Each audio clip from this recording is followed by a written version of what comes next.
தீவிரமான தனுஷ் சீரியை பார்க்கலாமா? வாங்க பார்க்கலாம்.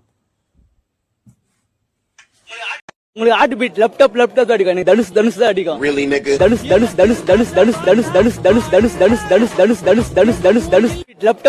அடிக்கும். தனுஷ் தான் அடிக்கும்.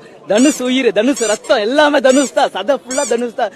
தனுஷ மறுபிறவியா இருப்பேன் நானு. தனுஷ தம்பியா இருப்பேன். தனுஷ் நான் பண்ணலாம். தனுஷ் உயிரா இருப்பேன். தனுஷ் தான் ரத்தம். எல்லாரும் போயிட்டாரு. கோலிவுட் போயிட்டாரு. இதுக்கு மேல என்ன வேணும் எனக்கு தெரியல. ஏதோ மோர் எக்ஸ்பெக்டேஷன் பண்றோம். நான் தனுஷ் வெறியன், தனுஷ் உயிர். ஏன் தனுஷ்காக நான் நிறைய பண்ணுவேன். தனுஷ்காக ஏன் தனுஷ்காக இவ்வளவு பண்ற இது பண்றேன்னு கேட்பாங்க. சில பேர் அப்படி சொல்லுவாங்க, ஏன் தனுஷ் பணம் கொடுக்குறானா, தனுஷ் சாப்பாடு போறான்னு கேட்பாங்க. அதெல்லாம் அப்படியே போக விட்டுறணும். அவங்களெல்லாம் போக விட்டுறேன். தனுஷ் சொன்ன மாதிரி அவங்க தனுஷ் சொல்லுவாங்கல்ல, அவனெல்லாம் அப்படியே போக விட்டுறணும். பொல்லாத படத்துல மாதிரி அப்படியே தட்டி. மச்சான் உன் ஜெராக்ஸ் மாதிரியே இருக்குதா? கண்டிப்பா அவன் பார்த்தானா சொல்லுவான், இவனும் இதே மாதிரிதான் இருப்பான். என் ஃப்ரெண்டு தான், வேற யாரும் இல்லை.